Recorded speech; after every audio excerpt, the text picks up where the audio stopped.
Nursing informaticist is that nurse who can bridge that gap between technology and healthcare, but the actual world of informaticists is wide open. There's a lot of apprehension when it comes to the use of AI in healthcare. Are patients going to be taken care of by robots or, by machines? What's going to happen to our jobs? Are we going to be replaced? When it comes to nursing, so much of nursing is really giving that compassion. Mm-hmm. It really is wholeheartedly taking that patient who is scared and making them comfortable with whatever is happening. And that is not something technology will ever be able to do. AI is a game changer. To me, for nursing informaticists, this is an area that we really need to jump into full feet ahead, both feet right into the pond. Welcome to the Nurse on Purpose podcast, where we challenge media stereotypes about nursing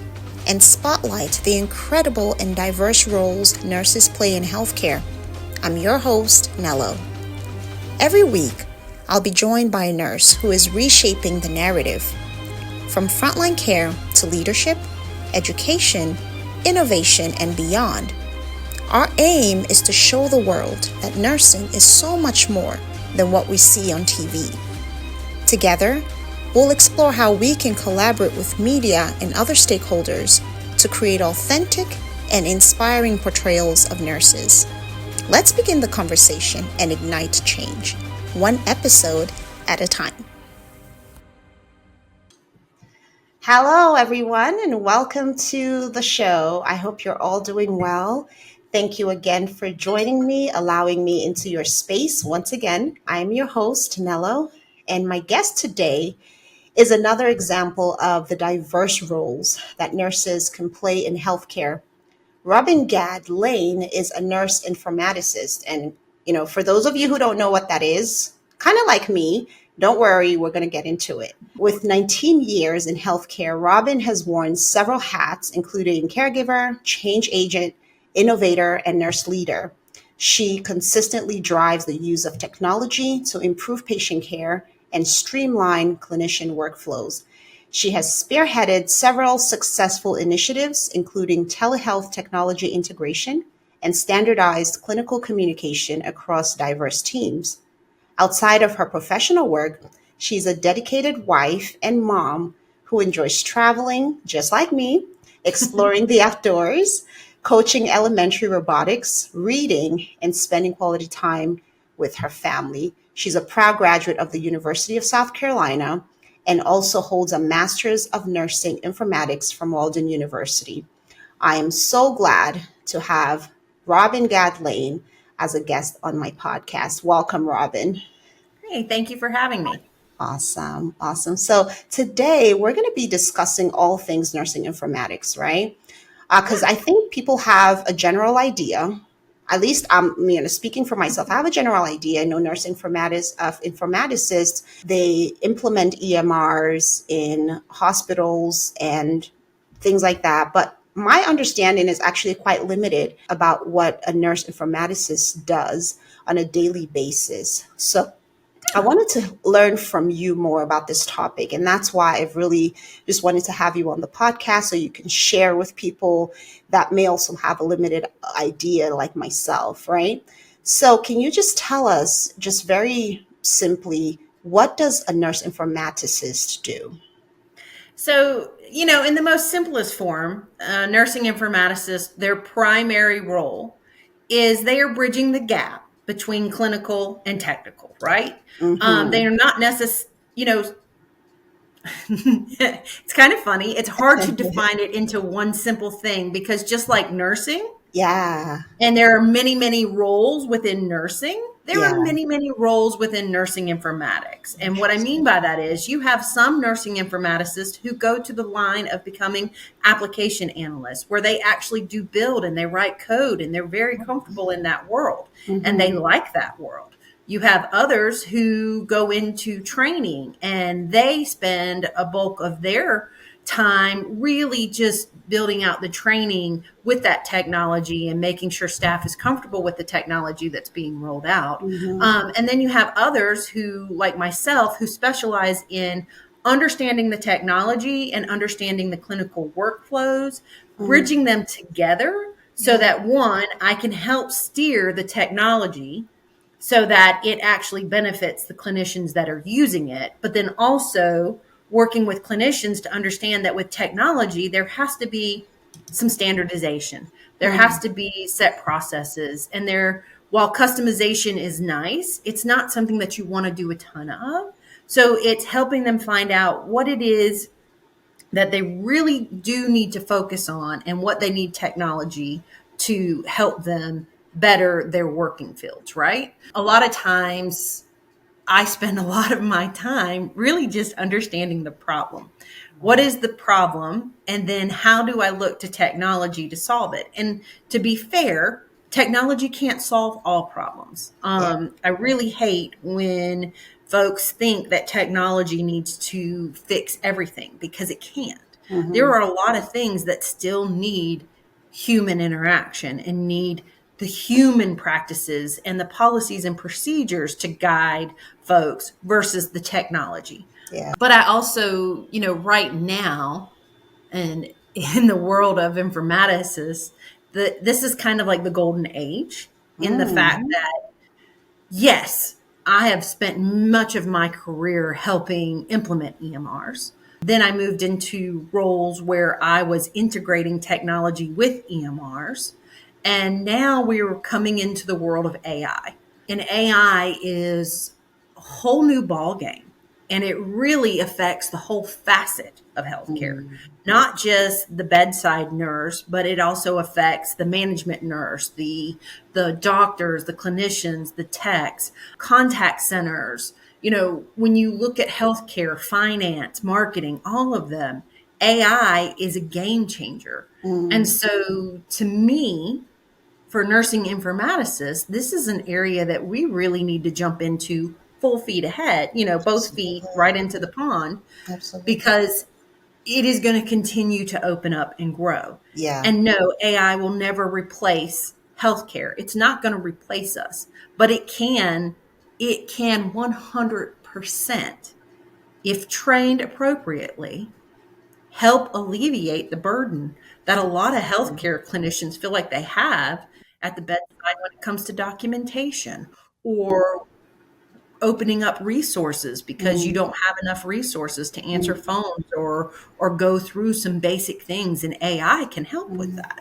So I think right now, nursing informaticists, again, like I said, the definition of it is that nurse who can bridge that gap between technology and healthcare, but the actual world of informaticists is wide open. Very wide open. Oh, wow. That's excellent. So yeah, informaticists don't do one thing. They do a slew of things. And, I wasn't even going to get into the AI yet, but just, you mentioned that. And I know there's a lot of apprehension when it comes to the use of AI in healthcare and clinicians feeling like, what is going on? Are patients going to be, taken care of by robots or, by machines? What's going to happen to our jobs? Are we going to be replaced? If AI can, read an x-ray report, radiology report better than a human being, what's going to happen to all the interventional radiologists? So the fact that you said, AI will never be able to replace the human touch, but it's only there to enhance, I think is very encouraging, right? And I think it's important that because it's changing, we just need to get with the program and find what's the best way that AI can help actually alleviate some of our stresses and our burdens in healthcare versus being afraid of what's coming or what's here, really. Yes. And wholeheartedly, when you think about fearing what's coming, right? For the longest time, healthcare feared an EMR. A lot of technicians were terrified of having to do their documentation inside a computer. And now, when the computer system goes down, everybody freaks out because they have to document on paper, right? They're like, we've got to go back to that, like we didn't want it before. And people really, truthfully, they have gotten so used to that documentation system that when you take it away, they feel crippled. Yeah. And I think with AI, so I love that you brought up it reading film Yeah. and it analyzing CT scans. And Mm-hmm. at the end of the day, wholeheartedly, can it do that? Mm-hmm. Absolutely. Mm-hmm. But will it ever be able to diagnose? Mm-mm. No. Because in all honesty, that's where the human still has to come in, right? Yeah, The absolutely. human still has to come in and analyze all the different parts and pieces so that they can process what is that diagnosis that needs to go with what that technology is showing them. Absolutely. And then when it comes to nursing, so much of nursing is really giving that compassion. It really is Yes. wholeheartedly taking that patient who is scared and making them comfortable with whatever is happening. Absolutely. And that is not something technology will ever be able to do. Right. But what a lot of nurses have said, and a lot of clinicians have said, is that they feel like they've moved away from holding the hand and having the time to talk to the patient because they're having to do the documentation, right? They're Yeah. having to go in and make sure everything that they're discussing with that patient is documented and outlined and underlined and processed. Well, this is where AI can truly make a difference for good. Yeah. Where if you walk into a room and you have a device that will let the AI actually listen to the conversation you were having, and you're spending time, you're assessing the patient and you're talking to it, and it can take and document that assessment, that frees you up to spend more time answering that patient and holding that patient's hand and prepping that patient for whatever treatment they have coming their way.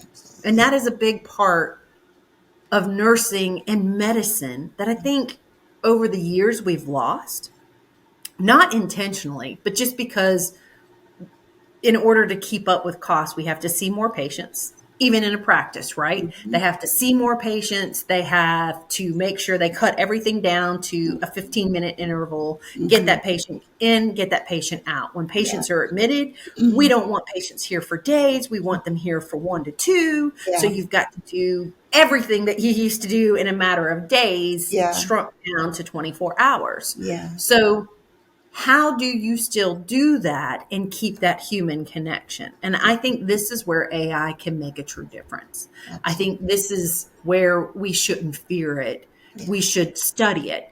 Is it going to be perfect? Absolutely not. Wholeheartedly, it's not going to be perfect. And it is going to take time to train it. And it's going to take time for it to understand, dialect, what patients are saying, where that conversation needs to go and how it needs to go. So at the end of the day, it's still going to need a human to review everything that it's documenting and sign off. But if I'm not having to spend an hour to 2 hours after my shift just catching up on my documentation, and I spend 20 minutes reviewing the documentation, that's a huge game changer. Oh yeah. Personal lives even, are you put back so much time into your personal life, and you're not at work till 8 p.m. even though you finished at 5, and now you're charting for 3 hours. I remember having to come home and bring documentation home and chart for hours. I mean, like long hours, almost another full day of charting, right? That was really unpaid. I was just doing it on my own, time. So there's a lot of administrative work that clinicians have to do, that I think if we can be done with work like 5:30 maybe, and we're actually done and we're not taking anything home, and that's thanks to AI, then why not? Right. So, no. If you don't document it, it's not done, right? That's what you're taught 1,000 times over. If it's not documented, it never happened. Yeah. And so you're right. So many team members spend hours after their shift just making sure things were documented, things were updated. I was an ER nurse. I saw a lot of patients in a 12-hour shift, and many times I would still be spending at the end of a 12-hour shift on those patients that were having an admission or going somewhere and being transferred, going back and adding in documentation of the work that I had done, because there were many times I would have a 6-patient load. I'd have 2 that were being admitted. I'd have 1 that's being discharged, and I'd have, 2 EMSs that come in all at the same time. So as a nurse, it's a juggling act, right? It is. You're constantly juggling that patient load. Yeah. Even for the med surg nurse, who they may not have that constant churn that an ER nurse has, but they still have the daily med pass, the documentation, checking blood sugars, making sure they get all these components of patient care done while they still ensure that the patient goes off the floor for their x-rays, their CTs, PT has come, OT has come. So there's tons of interaction that goes on in healthcare that the nurse has to be on top of. That often keeps her from doing doing that documentation that they need to be doing supposedly real time. I used to kind of chuckle at that, document real time. Okay, well, if I document real time, I'm never going to leave my patient's room. Because I'm not spending 5 minutes at their bedside. I'm spending 30 minutes at their bedside. And then now I'm backed up on all my other patients and everything. When it comes down to it, it's impractical. You always would be running behind. If you followed the rules just as they're set out, you always will be falling behind. So if we can get some help with that from AI, that will be wonderful. I think that we're heading in the right direction, so I don't think that people need to be worried about it. But I also want to know, how did you even get into this role in this, arena, nurse informaticist? How did you enter into it? What made you interested? Sure. So, like I said, I was an ER nurse, and I have done several facets of ER. I traveled for many years, as well as just worked in the same ER for many years. And what I was noticing, I was coming from a time when paper was still very much out there, as well as EMRs were out there. And what I was noticing is that EMRs were coming up and doctors had a lot of input into their documentation, but nurses were not getting as much input. And so it came down to me wanting to find a way to continue that advocacy, right? Nurses are advocates at heart. And so it was deciding, who do I want to advocate for? Well, I want to advocate for other nurses. And so I started looking into what do I want to be when I grow up? Originally, I thought I wanted to be a nurse practitioner. But then as time went on and I actually did practice and was doing more time with patients and seeing more and more EMRs. And, this was back in the day when there were multiple EMR systems, not just your 3 main core. There were, there's an ER system for the ED and there's an ER system for med surg. You had all these different systems that just weren't really talking the way they needed to talk and transitioning documentation the way they needed to. Right. And I found that really management didn't get a whole lot of say in it. And the only way you could get say into it was getting that degree and working with the tech teams and being the person who's in the huddles with them as they're discussing, we need to do an optimization of this charting over here. Well, okay, let's understand what's the most important piece or components we need to get out of that documentation, and how does it really flow? Like, what is the true flow for the nurse? Yes. And then how do you make the documentation mimic that flow so that it makes sense? Yes.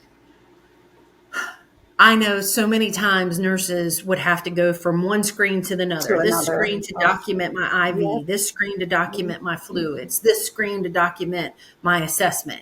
And it wasn't always aligned, right?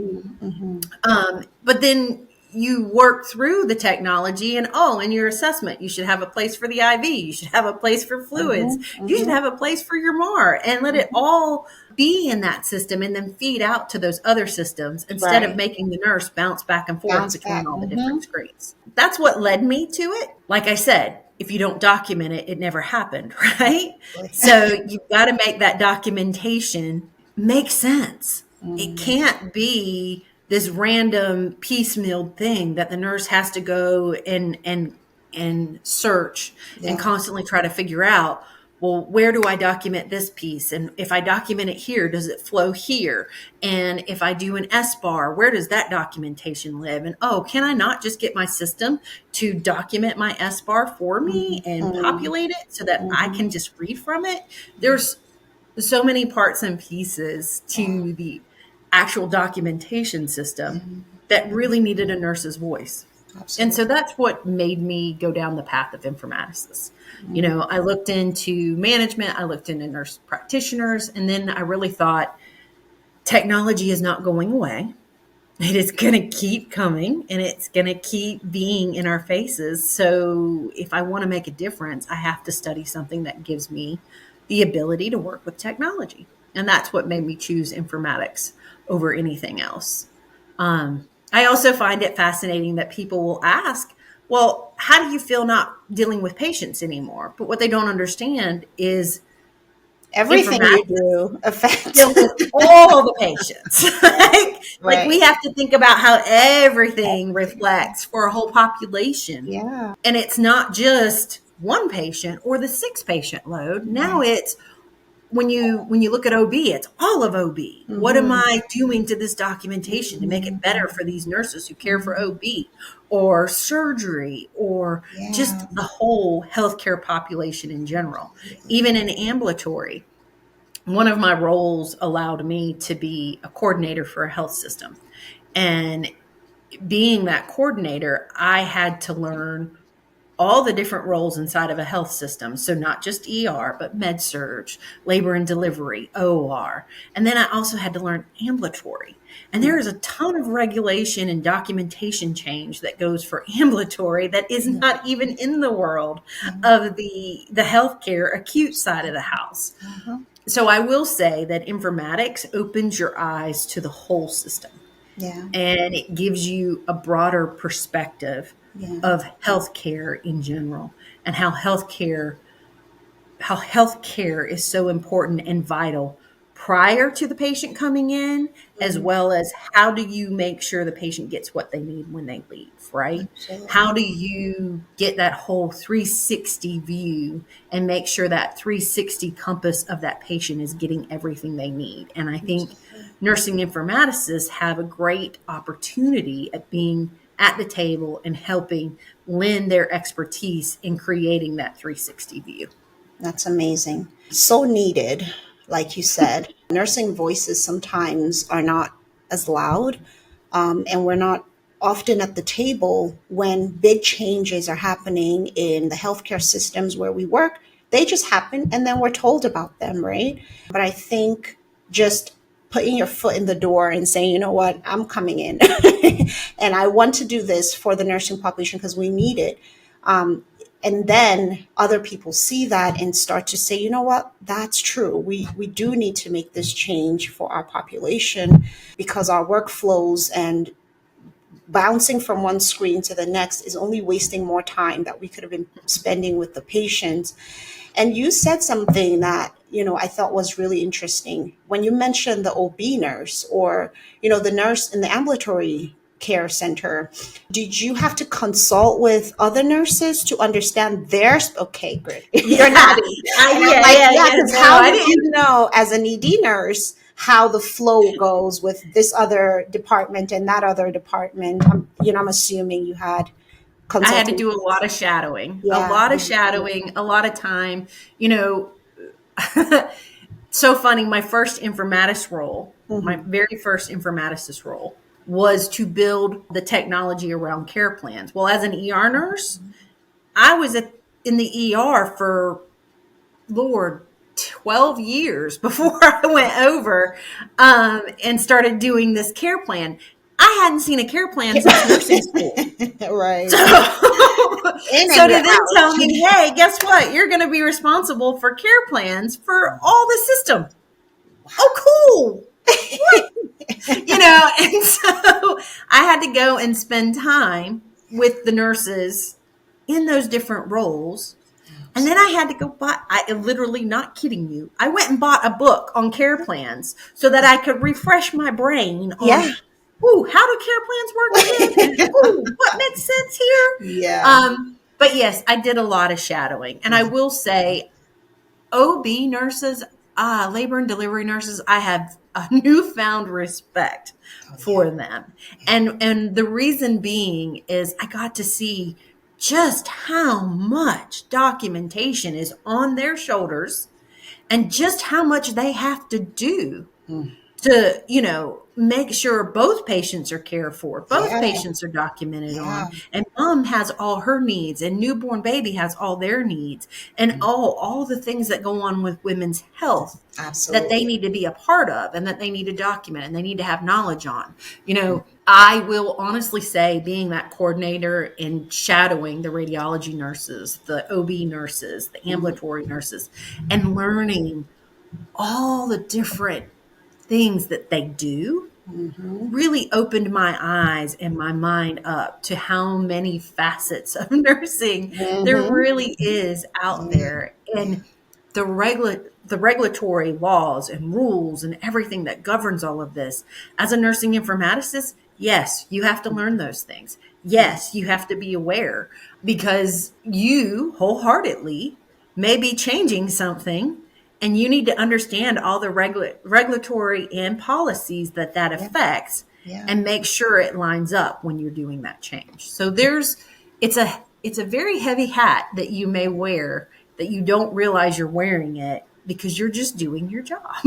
I bet it made you feel like, I'm glad I did this because it truly is needed. You probably made you feel like, whoa, like I'm really happy that I did this and I went this path, because I mean, honestly, when I first graduated with my master's, I was terrified because it was still kind of a new field. Yeah. And there weren't many roles out there. Yeah.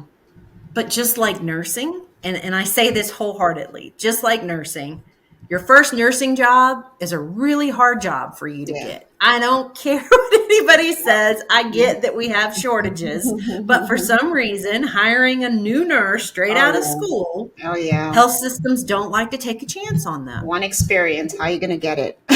Yep. And as an informatics nurse, guess what? Yeah. I spent 6 months trying to find my first job. Then I got my first job, and every job after that has been easy because I had the experience, right? I could bring to the table all the experience and everything I've learned from that first job. So I wholeheartedly, while I make fun and laugh at the care plans, I'm so grateful I got to do the care plans. Oh, yeah. I bet.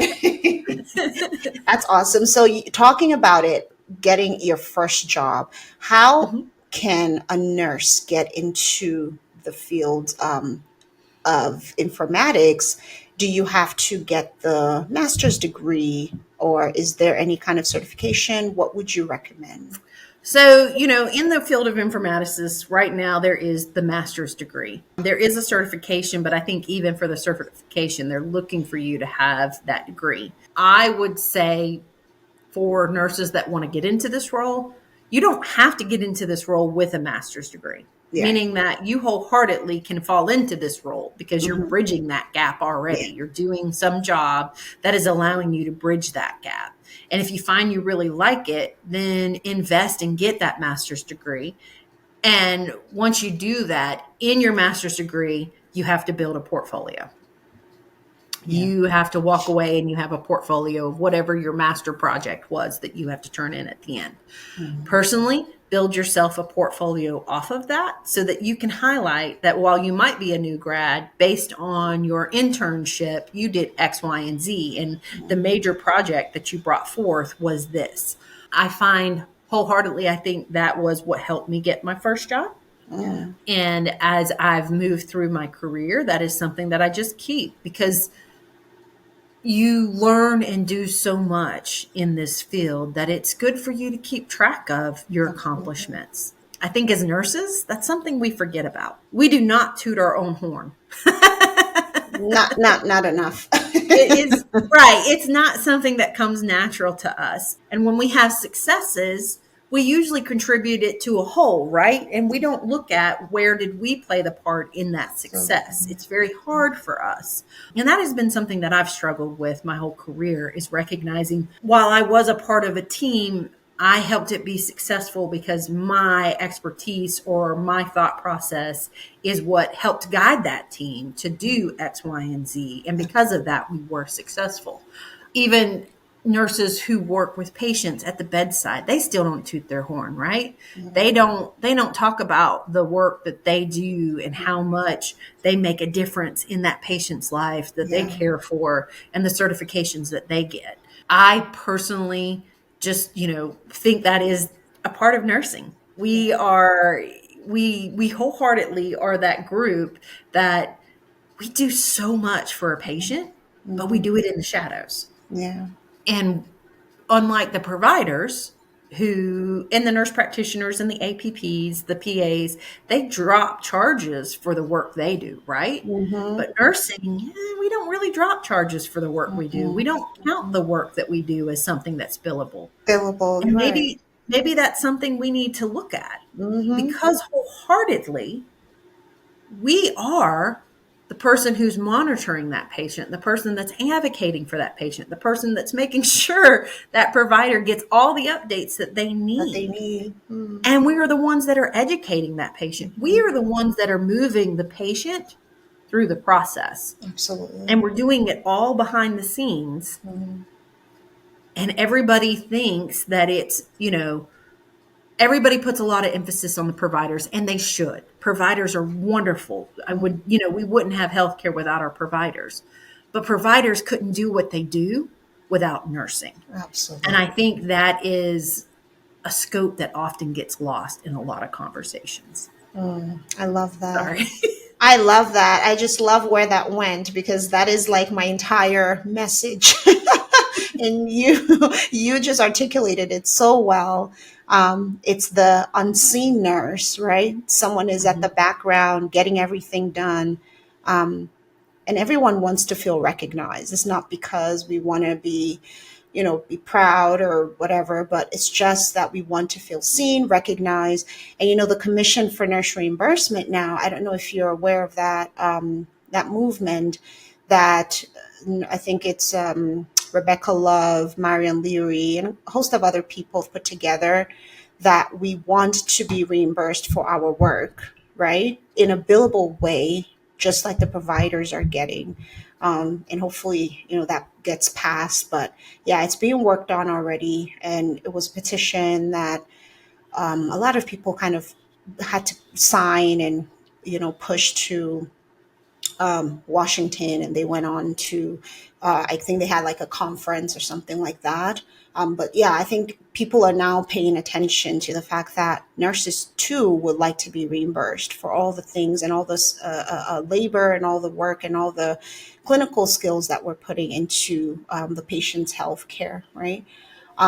So that's awesome. Well, I'm glad to hear that. That has been something I think nurses have let sit at the wayside for way too long. So it's good to hear that Rebecca and them are making that push. Yeah, for sure. All righty. And I think one of the things that is attractive about tech is that you have the opportunity to work remotely, or at least hybrid. Is that something that you've seen in the nurse informatics world? Okay. Yes, absolutely. Yeah. Especially the hybrid role, because there's many times when you still will have to be on site. It's hard you never want to assume anybody's workflow. Yeah. Because I'll tell you what, nurses are such MacGyvers, and they can find so many ways to do anything. So if you assume how somebody's doing something, you are going to find you're going to fail. So you're going to have to go in and spend some time shadowing and spend some time just learning how they do the work. That's not a bulk of your time, right? That is a portion of your time, and the rest of it wholeheartedly you can do remotely. You can do it from home. You can wholeheartedly handle your meetings, handle your conversations. The bulk of them can be remote. I know a lot of nurses who are those analyst roles that are 100% remote. They do not go into the health system. Yeah. They work remote, and they have worked remote, especially since COVID. And health systems are one of the few systems that really aren't necessarily forcing everybody to come back in. There may be a handful of leaders that they're forcing to come back in, but a lot of the staff, those buildings are costly. Having those buildings hold those employees in, that has a cost in itself. So if you can get your employees to actually do the work and you don't see a change in the work, then there's no reason why you wouldn't let them be remote. Okay, so I have 2 questions, but I'm going to roll them into one because I think that they kind of overlap, right? So the first one is what skills or what qualities do you think are needed to be successful as an informaticist? And then the other one is, if you were to give advice to a nurse who is wanting to go into this field, what would you tell them so that they can prepare for success? What would you tell them to do? What mistakes would you tell them to avoid? And those kinds of things. So 2 questions in one. Sure. So skills you need. Listening. You have to be a good listener. And communication. You have to be good at listening, and you have to be good at communicating. A lot of times what you're going to have to do is you're going to have to negotiate. It's not just, hey, this is how they do it, go do it. You're going to have to negotiate between the technology piece and the operations piece to find that marriage in the middle.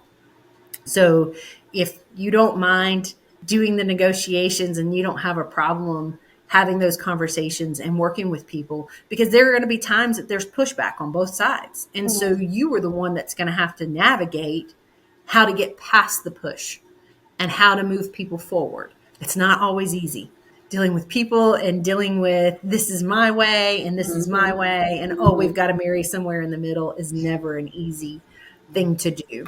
So to do that, you have to be a good listener and you have to be a good communicator. Yeah. If you want to get into nursing informaticist, my advice to you is every health system has some form of it. Absolutely. Every health system, has some form where the role is being leveraged. So I would advise you first, see if you can get with one of your informaticists in your system and shadow them to see if what they're doing is something you really want to do. And if it is, then go out and research the different education levels out there for you and get into a program. In that program, you're going to do an internship. You can shop around. It's on you to figure out where you want to do your internship. So if your health system isn't doing what you thought you wanted to be doing, and there is another health system out there that is doing something different, do your internship with them. That's my biggest advice. When I went into informatics role, it really wasn't a big thing. I didn't have a good idea. So a lot of my fear was around getting my first job is, oh my gosh, is this really a thing? You're going to think I'm just... Did I make a mistake? And now, not only is it a thing, there are conferences. I got to go to the International Nursing Informatics Conference several years ago, and it was in Canada.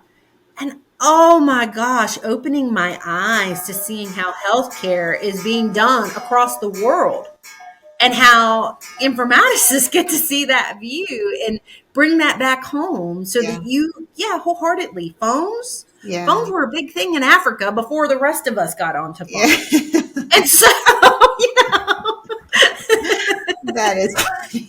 It is like don't take for granted because we're this great big America that we know all. We don't. Yeah. And that going to an international conference like that, you really get to see there are some wonderful innovations being done around the world. That may be the most simplistic thing. Wow. But once you spend a little bit of time looking at it and learning it, how can you bring it back to your world? Because it can make a huge difference. And I remember, it was many years ago, 2012, I think was when I attended. And I remember thinking when I saw this gentleman from Africa who was discussing how they treat their patients using their cell phones.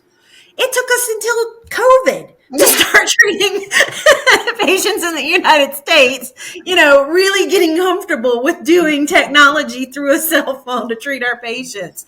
Like, it amazes me what you can see around the world, and don't just decide somebody's not worth hearing because they're from a country that you think doesn't have the same funding we have. Humility. Right. Have some humility in it, because there is so much we can learn from our neighbors. Absolutely. That's awesome. So, I mean, be open, be humble, and seek to learn whatever you can, right? If you're wanting to go into that role, because if you don't sort of shadow and understand what the nurse informaticist does before you go into it, you might, go into it with either lofty ideas or just no idea, right? So it's important to do that. I think shadowing is key, So I want to switch gears and sort of talk about our media portrayals of nursing topic, right? I think that every guest that comes on, I want to address some of that with them, because of course that's the bulk of our show. Do you watch any shows? Do you do you have any kind of thoughts about how nurses are portrayed in the media? Well, yeah. So funny. I used to love Grey's Anatomy many years ago.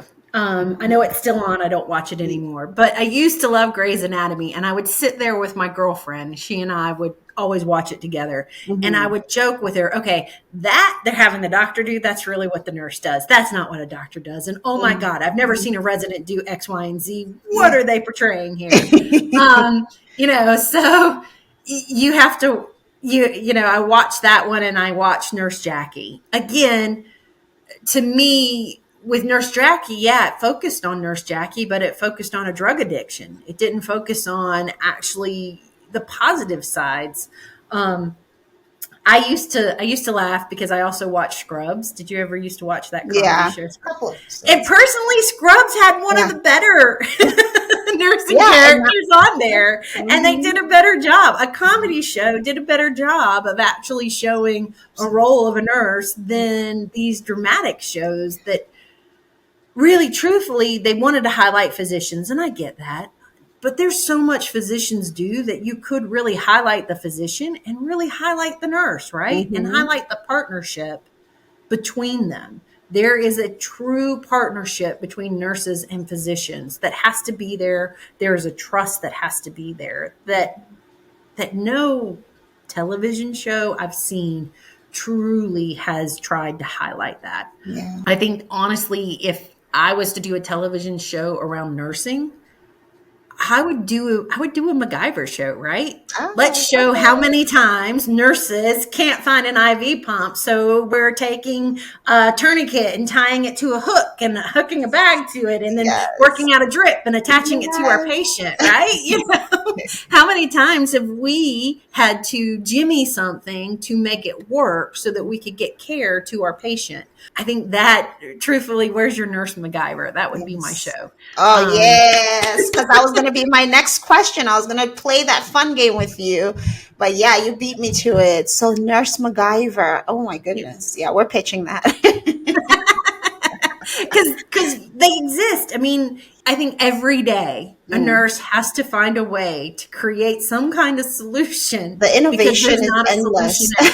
Yes. Yeah, I understand that. Because it's like, I don't know, women, we make up the bulk of the profession, so we naturally have this sort of intuition about us. We have this ability to just create something, right? You're a mom, so let's go. We got to do something. And, this isn't working the way it's supposed to. Okay, blah, blah, blah. It may not be working the traditional way, but here's what we can do. You bring that with you even to your professional life, right? So, we truly are like Sherlock Holmes is of healthcare. We really are. I mean, there's not a day that doesn't go by that a nurse isn't short some type of supply, that they have to go figure out how they're going to make something happen so that they can get the job they need to get done. Yes. So yeah, to me, that Nursing MacGyver is that show where you could highlight all the unique facets of healthcare and all the unique ways nurses figure out how to make it work. Absolutely. Yeah, because they do. I don't care. You can give a nurse a bad product. This happens all the time. You can give nurses a bad product and tell them this is what you got, and they will hate it. But you know what they're going to do? They're going to rig that thing to make it work the way they need to work. So even if it's bad, it won't matter. They're not going to complain about it. They're not going to send it back. They are going to figure out, how do I make this work best for me? And they are going to develop all kinds of ways to make it work best for their patient, to get it to work. And they don't care that it's bad. They'll never put in a ticket. They'll never take the time to go back and say, hey, that system's busted. They're going to say, okay, cool. You told me I have to use this. I'm going to use this, but I'm going to rig it X, Y, and Z way so that it makes sense for me. And when I use it, it works the way I need it to work, because the way you gave it to me doesn't work right. But if you talk to me and ask me about it, I'm going to tell you. Right. I'm going to tell you up front why this product should have never come to me in the first place. And how it can be better. Right. But after the fact, oftentimes they're not going to talk to you about it because they're just frustrated and they're just going to do it. Right. Because nurses, they get the work done. No matter what anybody says, that's what a nurse does. At the end of the day, they just need to get the work done. So they are going to be in there doing whatever they got to do to get it done. Yes, I love it. Yes, that is who we are. I'm so happy to have spoken with you today. We are coming pretty much down to the end of this episode. I've so enjoyed hearing all about your experiences and just the knowledge about AI, about nurse informatics, how people can get into it, what kind of skills they need. It's been such a pleasure talking to you. A couple more things. Where can people find you if they wanted to connect with you? Yeah, sure. So I'm on LinkedIn. You can always connect with me on LinkedIn. Send me a message and ask me any questions you have. And I'm happy to connect, and I'm happy to answer questions. Awesome. Guys, so it's Robin Gadd-Lane on LinkedIn. And the last question is, who would you recommend to be a guest on my show?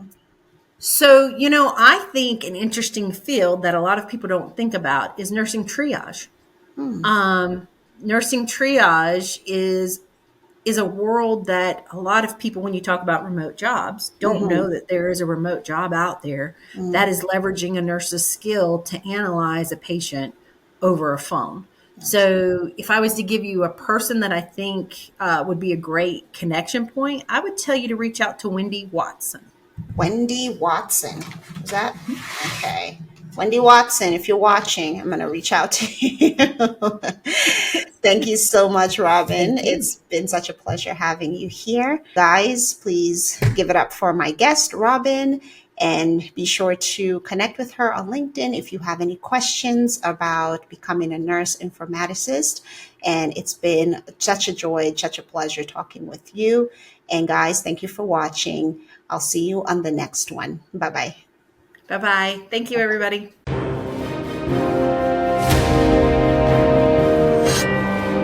Thanks for hanging with me till the end. I hope you gained some valuable insight into the world of nursing.